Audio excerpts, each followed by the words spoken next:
my all-time favorite storytellers and life coaches is Dr. Seuss. How many of you know Dr. Seuss? I love the books, and he has written over 44 children's books, but you know, even as an adult, I learned so much from them. Because those quirky characters, those out of this world places, those very strange words, all seem to be teaching us lessons. Lessons on self-worth, lessons about how to bridge differences, lessons on kindness, lessons on being brave. When I read Dr. Seuss, I always think, here is something that I can learn about my journey through life. One of the books that I love to read, and I actually give it a lot for like graduation gifts, is Oh, the Places You Go. And in that story, it talks about what's out there. If you would only just keep going to see all the people you can meet, all the things you can do.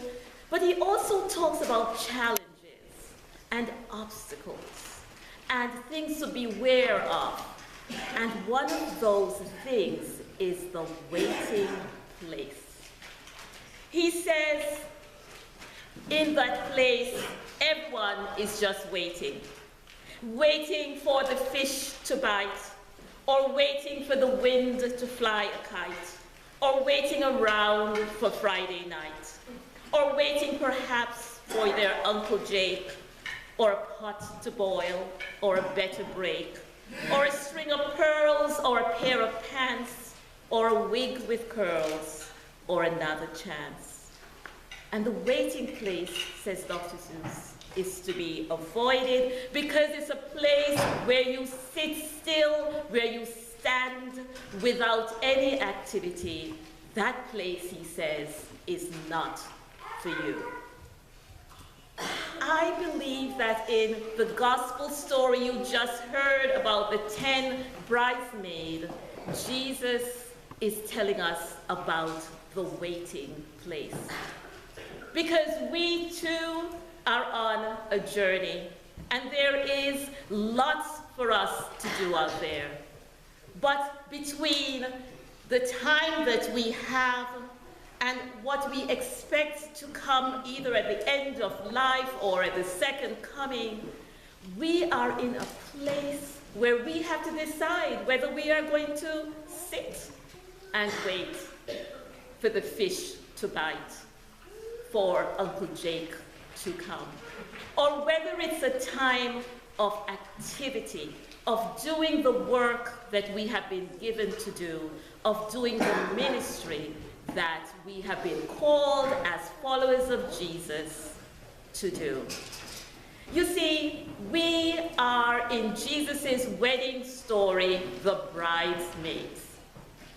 We are the people who have been invited to this wedding feast, but we have a job. We have responsibilities. We have to keep the light burning and ready for when the bridegroom comes. We have to keep oil in our lamps, as that children's verse says that we love to sing in Sunday school. Keep it burning. We have gifts that God has given us, treasures and time and talents, and it is our job to make sure that they are being used for God's kingdom in the here and now, and that we're not waiting for some distant time. We don't want to be inactive in that waiting place.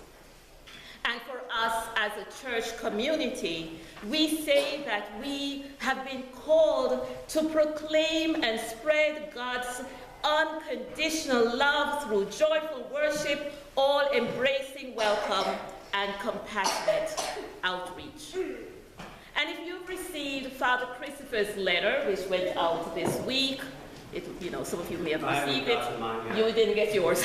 Father Chris didn't get his own letter. You would know that one of the things that our rector is calling us to do as a community is to embrace this mission statement that we have made together, and to think of ways in which we can be more generous with the gifts that God has given us. And so one of the things that we thought we would do is to ask different members of the congregation each of 4 Sundays to tell us a little bit about what it is not to be inactive, not to be sitting still in the time that God has given us. And this Sunday we are going to hear from Aaron. Is Eugene here? Yep. About what it is to experience all-embracing welcome in this community. Are you coming first, Eugene?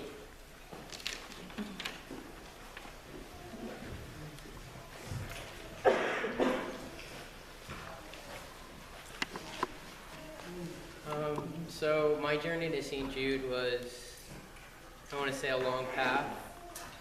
When I grew up in a Roman Catholic church that told me who I was a person that was going to burn in hell because of what I looked like and kind of the person that I was, not who I was inside.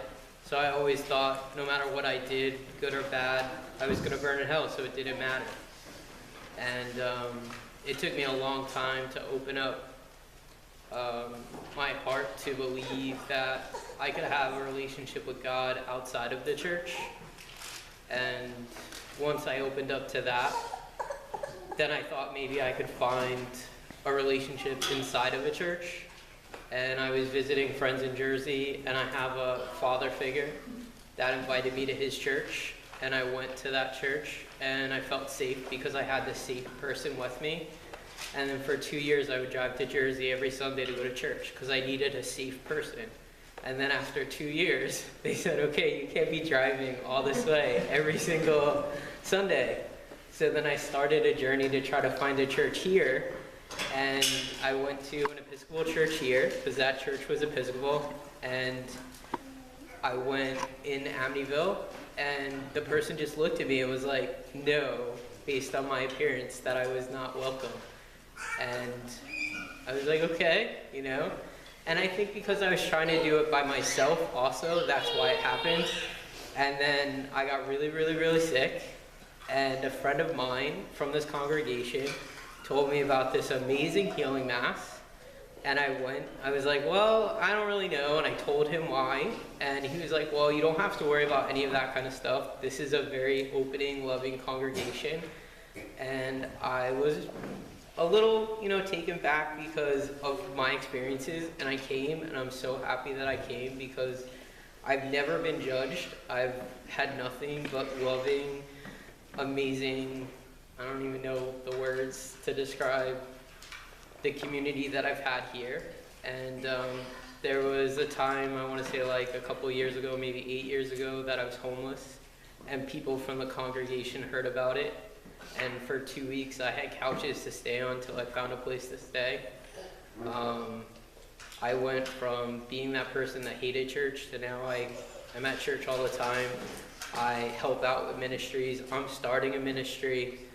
It really is hard for me to comprehend in my mind that this is the life that I have now, because I hated church when I was a kid, and I thought that I was that damnation, and now I'm in a church that doesn't talk about any of that stuff. It's all positive. We welcome all kinds of people. I just got sent to a conference from my church, and when I was at that conference, everyone was like, "You're here from a church?"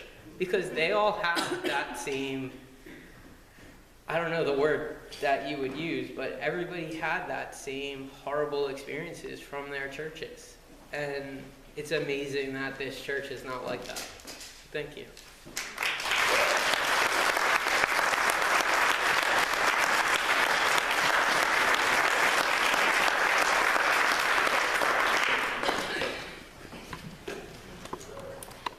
Hello, my name is Erin, for those of don't know me. I live in Belmore with my husband and my 2 children. And like Eugene, I came from the Catholic Church as well, but I had a different experience.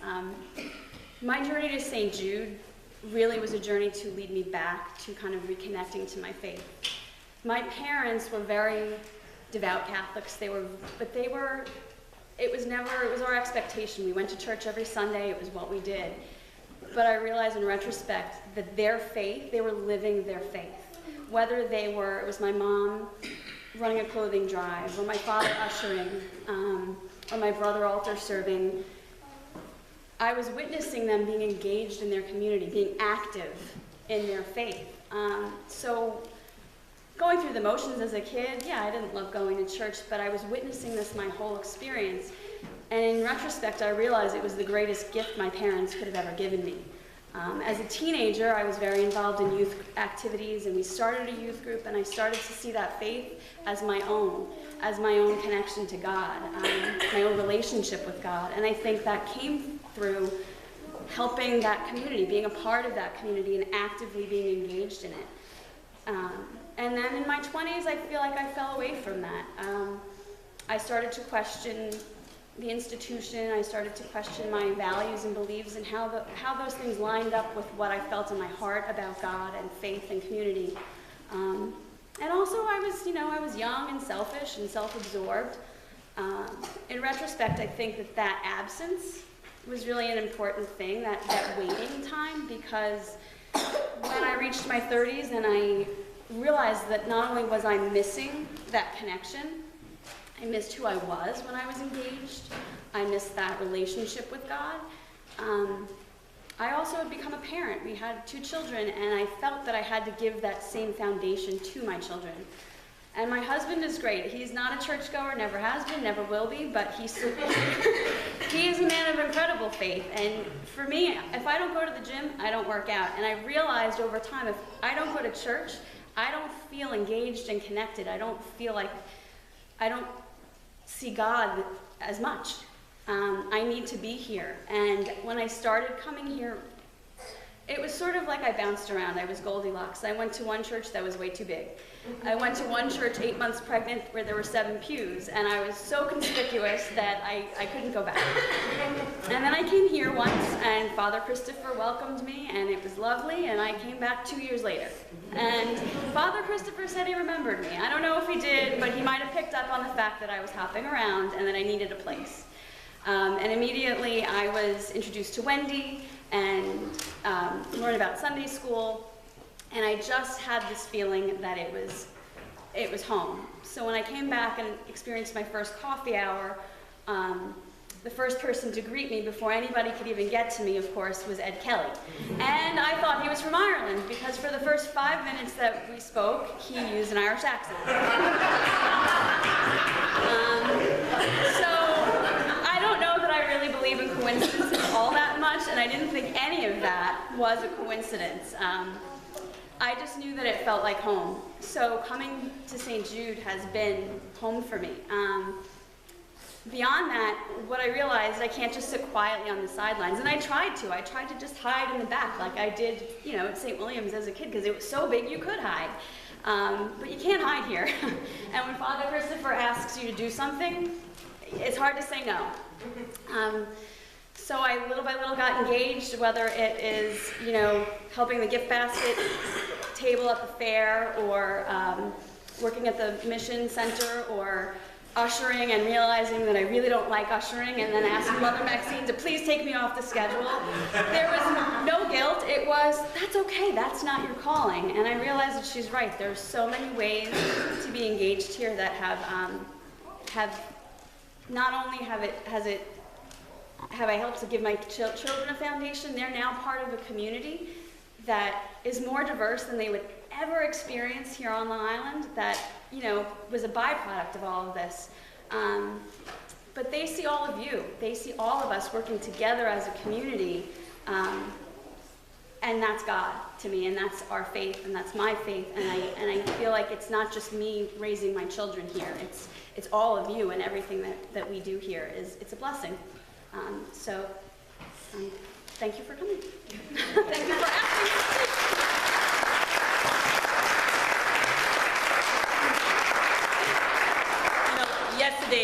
at the diocesan convention, the bishop, in the bishop address, he laid out his vision for the Long Island, the Episcopal Church here in Long Island.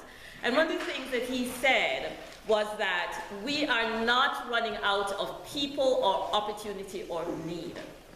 And I think when we remember that, we realize that we've got to put the oil in our lamps and just keep those lamps burning. And so for the next few weeks, what we're asking you to do is to think and to pray about how God is calling you to be more generous in the ways that you use those gifts, in the ministries that you support and join and volunteer for. These are the ways that we keep that lamp burning and that we show the world Jesus, the light of the world. Amen.